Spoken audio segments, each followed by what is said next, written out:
Hi, and welcome back. We're getting to the section where I'm going to share with you how to build a trustworthy reputation in any networking group. Now, remember, I'd like to ask you to focus on one or two, maybe three if you have time, marketing groups, but networking groups, but go deep. Instead of become occasional visitors to many wide networking groups. So, with this section, I want to start with the subject of adding value. You will only become trusted if people trust that you're there to add value and not always to gain and sell your products, etc. Okay? Now, a little bit about my story, and then I'm going to dissect the stories to see what are the lessons that can come out for you. When I first started networking, I was asked to be part of the board of the directors for the chamber. And, I had no idea what that meant. I'd never been involved, but I knew that by doing that, I can add value to the group and I can also develop deeper relationships from within. So I agreed to it. I was the youngest and the only female member of the board.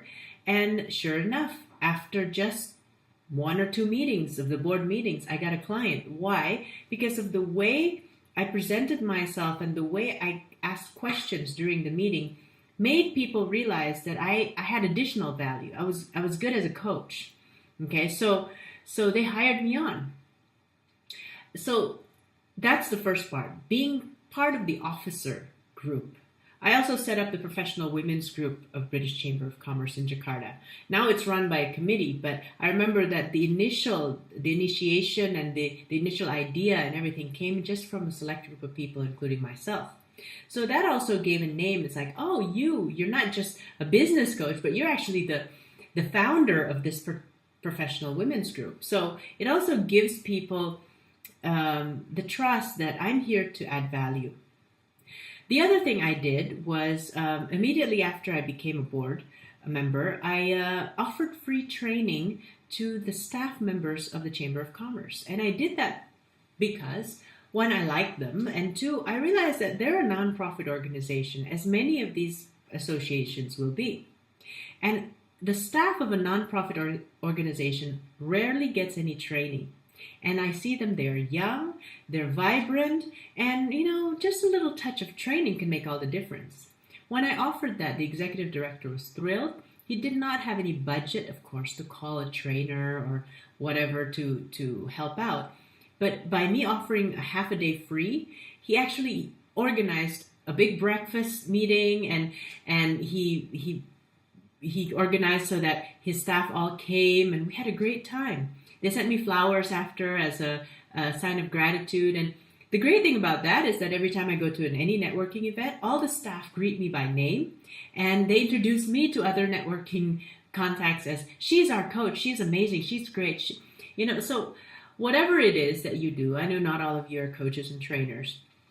The point of these two stories is, how can you become an officer? First of all, if you want to meet other members, it's great to be a membership officer because all new members have to come through you. But other officers like events, education committee, even the board, those are actually good officers. What are your talents that you can contribute? Okay.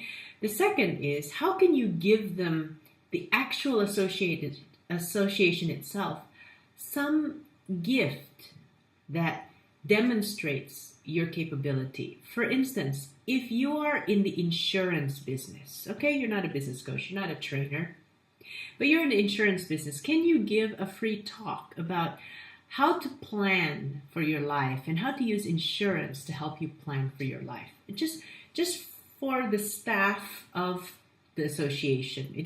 Don't even think about, of course, you can be a speaker for events. That's great. But just start by contributing to the staff. Maybe you sell fitness equipment. I don't know, okay? Maybe you can offer a service about a fitness health check or just emailing them tips to use within their staff to improve their health. Okay, so again, you don't have to be some kind of business coach or whatever to contribute that. Well, what if you don't have any kind of product? Maybe you're just in trading. You're just a businessman and you're just trading commodities. What can you add value? Well, you can also train them about professionalism. You can also talk to them about what's it like developing your own business. Tips and tricks about being a professional business person. That will add value. I think all of us, if we dig down deep enough and eliminate all these excuses, we can find something that we can contribute. Here's something that we definitely can contribute. We can take the memberships kit of any association and say, I'm going to refer 5 friends this month to join your association. That takes no training expertise. That you don't have to be anything like a business coach or trainer or insurance salesman, and nothing. Anyone who has other networks can do that. Whatever you're doing, help the association you've devoted your membership to. In that, they'll start seeing that you're actually, 1, a generous person, and 2, you've got value. Here's a question. What are you going to do to add value to the association that you're involved with? You've got your own way, you've got your talents, and you've got your own choice. But I want you to think about and jot down a couple of ideas at the end of this video so that you can start taking action on them. Okay? So I'll see you at the next video.